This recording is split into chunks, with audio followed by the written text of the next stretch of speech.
Okay, good morning, everybody. Good afternoon, good evening, whatever time you're watching. My name is Kansu Hotep Atum, and you are now tuned into Wealth Builders Financial Literacy TV.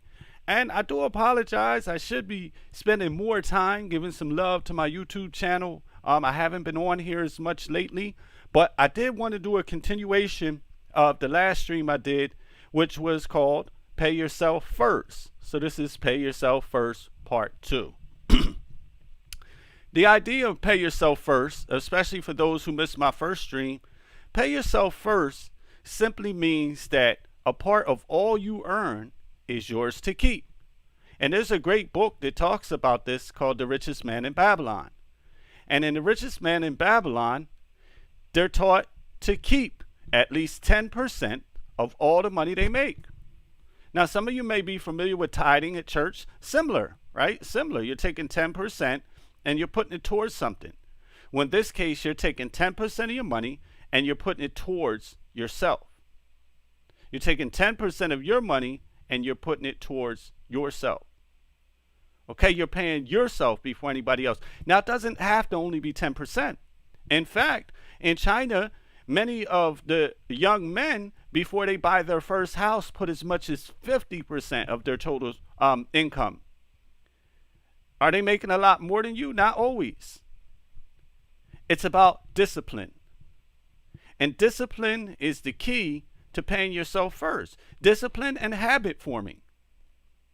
Because, see, the subconscious rules most of our life. So you don't really have to, per se, be disciplined if you form habits. And you can form a habit, according to Lisa Nicholas, in 21 days. So the idea that I'm talking about is get into the habit of saving in gold. Okay, this is just one form of gold. This is one form of gold. I'm not going to tell you where to get it. Let me cover up the company name. Okay, I'm not going to tell you where to get it.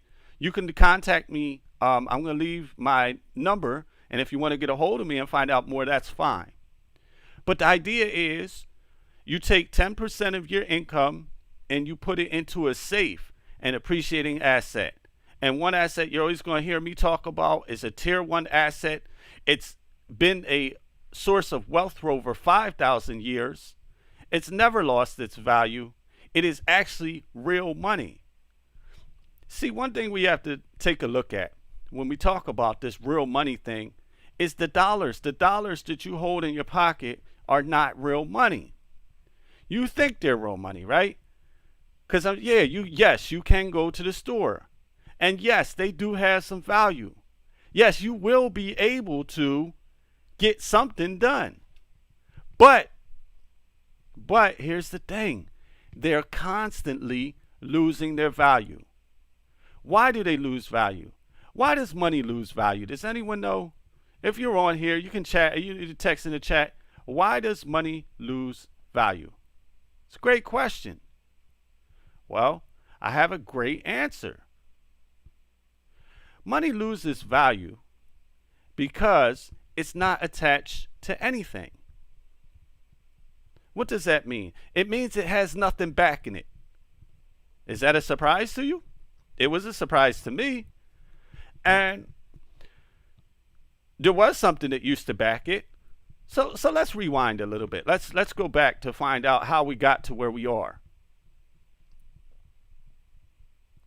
So gold was outlawed in the early 1930s, meaning that everybody had to turn all of their gold in. If you got caught with gold, you could have a $10,000 fine and face up to 5 years imprisonment. So everybody turned their gold in for these notes. And the notes at the time represented a certain amount of silver. So your gold, you got rid of your gold forever. Now in 1944, after they had accumulated most of the gold that was available in the world, talking about the U.S., they put a system in place called the Bretton Woods system. And at that time, under that system, the dollar, the U.S. dollar, would be pegged to gold. So every dollar would be worth its equivalent in gold. And at the time, gold was about $35 an ounce. So $35 would buy you an ounce of gold. You could take your $35 to the bank and you could trade it for an ounce of gold. And because of this, it was the most sound currency in the world, the US dollar. So the result was that the other countries agreed to peg their dollars to our dollar. And our dollar pegged to gold, rooted in gold. All works out pretty well. Sounds pretty good, right? Great working system. Well, here's the twist. In let's take it back a little bit. So, from 1944, once the rest of the world's dollars were pegged to our dollar was pegged to gold. We started printing more dollars than we had gold. But at first, it didn't really affect us because we were exporting inflation. What that means is that we were taking these dollars and we were buying stuff from overseas. And of course, they were holding the dollars because they could buy stuff back from us, right? But what happened was, a rumor got out, perhaps, that we did not any longer have enough gold to back up all the dollars we printed. And we didn't, because we had printed too many. So the result was that, particularly some of the European countries, started to ask for their gold back. They said, here, take the money, I'd rather have the gold.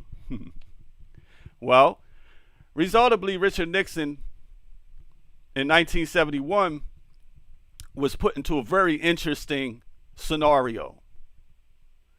And the scenario was this. You either release the dollar from having a gold backing, or your country would go into default, and actually it would default. It would ruin the entire world's economic system, the entire world, because their dollars were pegged to ours. If our dollar became worth nothing, so too were all of their dollars. And so, I mean, whether it was a good decision, I think it was the only decision that he had at the time. But it was supposed to be temporary. The gold backing being removed was only supposed to be temporary. It wasn't supposed to be long term. Does that make sense so far? We weren't supposed to remove the gold backing forever, only for a limited amount of time. But it's been a long, limited time, because here we are, 49 years later. Wait, 50? Yeah, 49 years, I think it is. 49 years later, and still it has not been restored. And still they're printing more and more money. So let's explain how money devalues. Well, when it's attached to nothing, everything that's in circulation has an actual value, right? But let's just say $100 is all the money in the world. So we can work with small numbers. $100 is all the money in the country. If I add an extra $10 to that $100 that wasn't there before, created out of thin air, that's how we get money. We print ink on paper. We print money out of thin air, what the Federal Reserve does. If we printed an extra $10 and put that into that society, that would lessen the value of the $100 that was in there. Does that make sense? It would make all of those dollars 10% less, because now there's more money in circulation. And so that money is less valuable, being that it has no backing. Interesting stuff, right? So now what happens is every time, every dollar bill, every $100 bill, notice all that new money you get when you go to cash, that's all freshly printed money. Once upon a time, I thought those new bills were old bills that they took in and destroyed and printed out new ones to replace them. Wouldn't that be nice? That's not what happens. They are literally just printing money like crazy. These bank bailouts, these billions of dollars, these trillions of dollars are all printed paper, fiat money. Let's talk about fiat. We might have covered some of this in the last lesson, but I like to go a little further in. Fiat means it's a piece of paper that has absolutely no backing, right? So the problem with that is, if people decide that it no longer has value, it's gone. There's nothing. Your piece of paper becomes a piece of paper again. It becomes about as valuable as toilet paper. If you don't believe me, look what happened in Venezuela. You have to spend $450 for an apple right now in Venezuela. It didn't start that way. From the information that I take in, you could have originally got 2 apples for a Venezuelan dollar. Now 1 apple costs $450. In Nigeria, they have $1 million bills. Why? Why would you need $1 million bill? Because this is going on all over the world. I'm talking about the U.S. now. This is going on everywhere. They're printing money that's not attached to anything.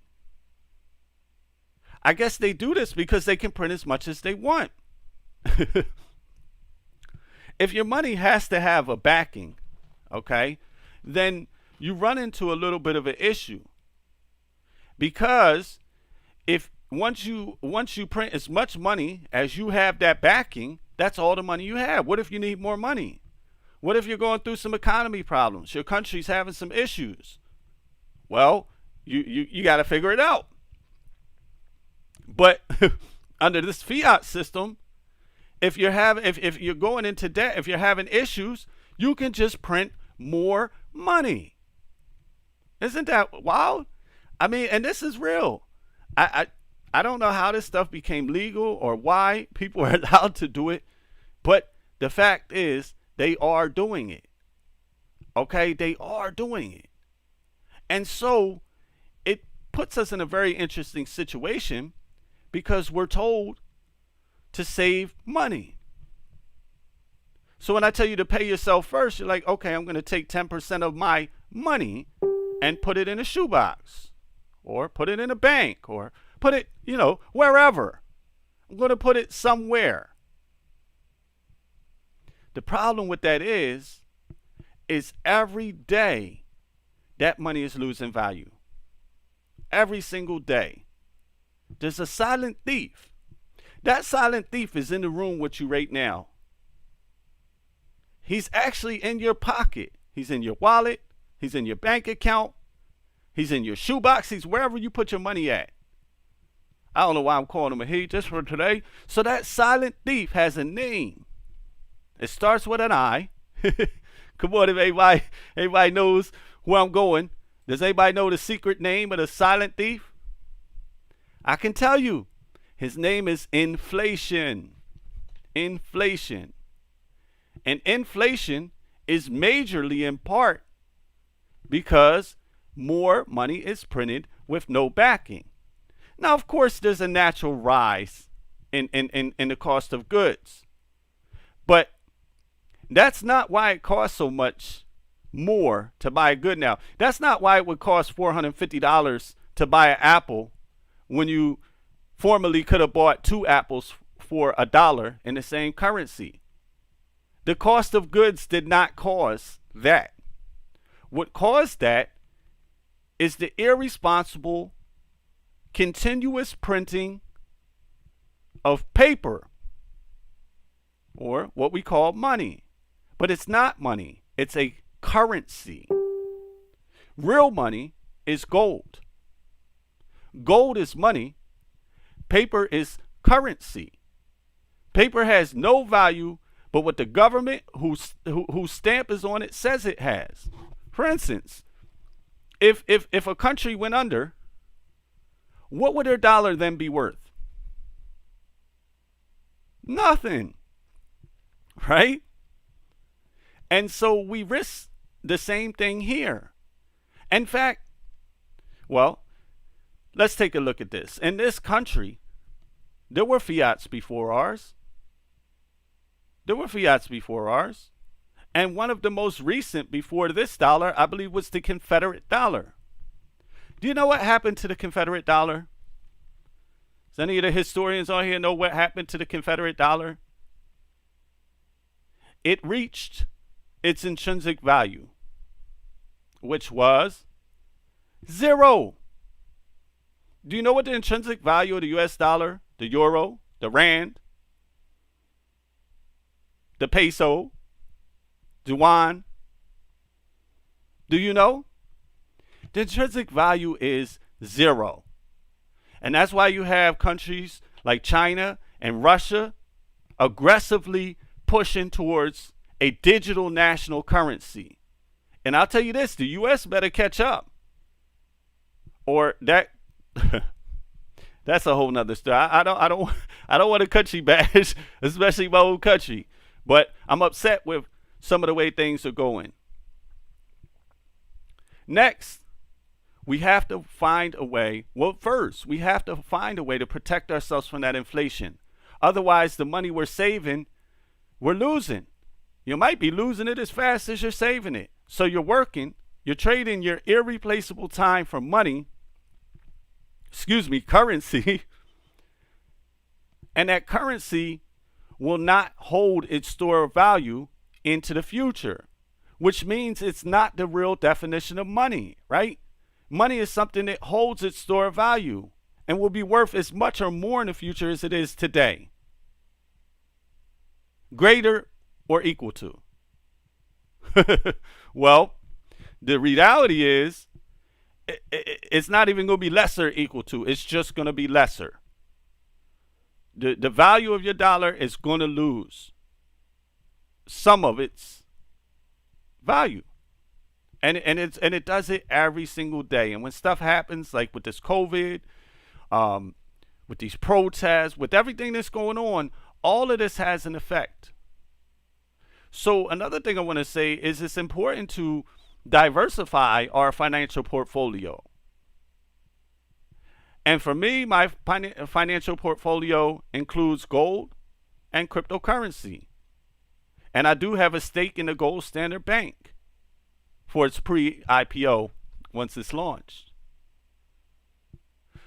So it's not about telling you exactly what to do. That's what I'm not doing. But what I am doing is letting you know that holding your cash or holding your store of value in a currency which is losing value makes no sense. Let's take a great example. In 1971, $35 would get you an ounce of gold. Now, let's just say maybe your mother or father, they wanted to do something special for you, but they didn't have a lot of money. So they have the option to take an ounce of gold or that $35 and bury it in the yard for you. Okay? Ounce of gold or $35 and bury it in the yard. Which one would you prefer? Good question, right? Which one would you prefer? Would you prefer the ounce of gold or $25 today? Well, considering that an ounce is almost at $1,700 today, I think many of us in our right mind would have preferred that they bought us that ounce of gold. $1,700, that's a couple bucks, right? It's not a lot of money today, but shoot, it's a lot more than $35. $35, shoot, you can't even, you won't even be able to fill a piece of a shopping cart. You may not even need a shopping cart with $35. Now, $1,700 will fill up a couple shopping carts of food. It's a huge difference. So we just got to look at history and see this isn't the first time this happened. I believe we got the idea from fiat or like what we did in 1971 from ancient Rome. Because remember, the Roman Empire, which really collapsed about 1,600 years ago. And see, the thing is interesting is 1,600 years before that was the collapse of the Bronze Age. But the reason for that financial collapse was very similar for what we're facing today. And the reason for that collapse was that they would take a coin, they took gold and they minted them into coins initially. Great idea. Now, this wasn't a gold-backed currency. This was gold, pure gold, something like what I hold in my hand today, gold, right? A gold currency with real gold, pure, let me cover the name up, pure gold. Now, somebody got slick. Well, it wasn't somebody. One of the governments got slick and said, you know what? Let's start taking these coins and let's melt these down and let's add a few semi-precious metals in. People won't really be able to tell the difference. There'll be enough gold in there that it'll still look beautiful, right? And so the result was that they started watering down the gold. Well, eventually it did become noticeable. The gold was not as pliable. Remember, 24 karat gold is soft. You ever seen old westerns where they would bite the bar of gold and they could tell the purity? That's real stuff. 24 karat gold is very pliable.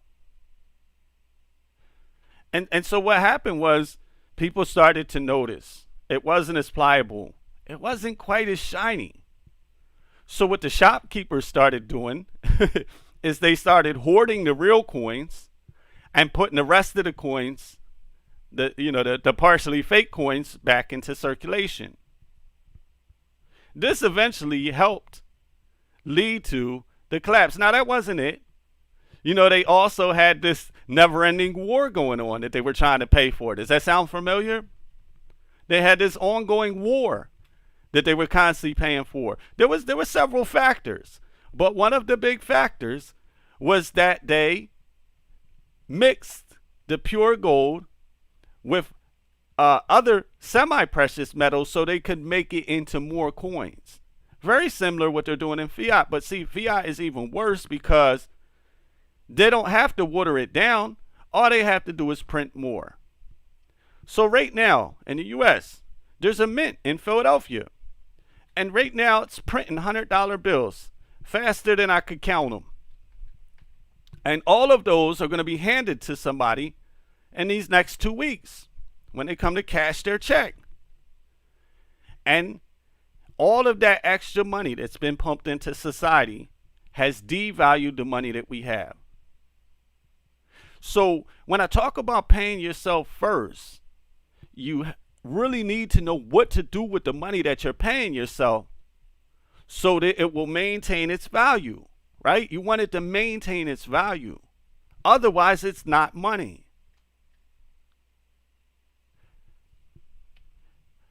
Harold Seiss says, he who owns gold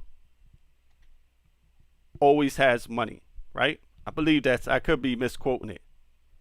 Now the thing that's interesting about that means there's a double innuendo there, because if you don't own gold, you don't always have money. That's what we're being told. And so Howard Seiss, he's actually a CEO of a company that I'm with. He decided to help to close the wealth gap by making it affordable for people to acquire small increments of pure 24 karat gold. He's a hero in my eyes. So the point that I'm making is not to edify or big somebody up. The point that I'm making is there's really no excuse in this day and time not to be the proud owner of some pure 24 karat gold. Now, I mean, I collect a lot. This here is 1/10 of a gram. So you can get as little as 1/10 of a gram at a time, about $8. Now look, I'm a collector, but if I'm going to make it rain, I'm going to make it rain an appreciating asset that will not lose its value, that will hold my labor's store of wealth. The time that I put out there will not depreciate. It will stay. Okay? This here is the equivalent of about $1,000. or maybe a little more. But this is the equivalent of about $1,000, right? So and these are, there's some other notes here. These ain't all just a tenth of a gram. Right here, you see this is 6/10 of a gram. So if I take this 6/10 and put it with my 4/10 here, this is a whole gram right here, and that's why there's probably in excess of $1,000 worth of gold that I just showed you. It's not to impress you. It's not to impress you. It's just to show you that I'm paying myself first in an appreciating tier 1 asset. And I think it's important that we don't be fake teachers, as Robert Kiyosaki said. Don't be fake teachers. What is a fake teacher? A fake teacher is someone who teaches you something but does something else. Unfortunately, that's what the financial advisors are doing. The financial advisors will not tell you to get gold. They're not even taught to tell you to get gold. Interesting, right? And fortunately for all you here today, and this is my disclaimer, I am not a financial advisor. I don't have a Series 601 or any of the other certifications that go with being a financial advisor. The positive part of that is I'm not stuck under that system of what I'm allowed to give to you as far as information goes, as far as financial literacy goes. I'm allowed to tell you to start to acquire gold in as little as 1/10 of a gram at a time if you need to. And once again, we are on television, so I'm not going to, big up the company. But if you want to know more about what I'm saying, I will leave some contact information. The whole point of this stream and what I really want for each of you to do is realize the value of yourself. Realize that you deserve a piece of what you work for. You're paying all these bills. You got your cable, rent, car note, all these other people. You're helping to make their life better with your dollar votes. But what about your life? There's a reason for this. The reason that this happens is because the working class spend their money first. Think about it. What was the stimulus check, the $1,200 COVID stimulus check? I know people that had that sucker spent long before they received it. That's a poor mentality. So they spend it first, and then if they have anything left over, they save. But if you're not disciplined, you can always find something to spend your money on. That's why people go broke at any financial class. See, money doesn't create wealth. Financial literacy creates wealth. Plenty of people have hit the lottery and died broke. Plenty of professional athletes have had millions and died broke. Plenty of musicians have had millions and died broke. Plenty of entertainers, actors, all kinds of people. Without that financial literacy of how to keep your money, you too share a great risk of possibly dying broke. And I just feel like there's a better way.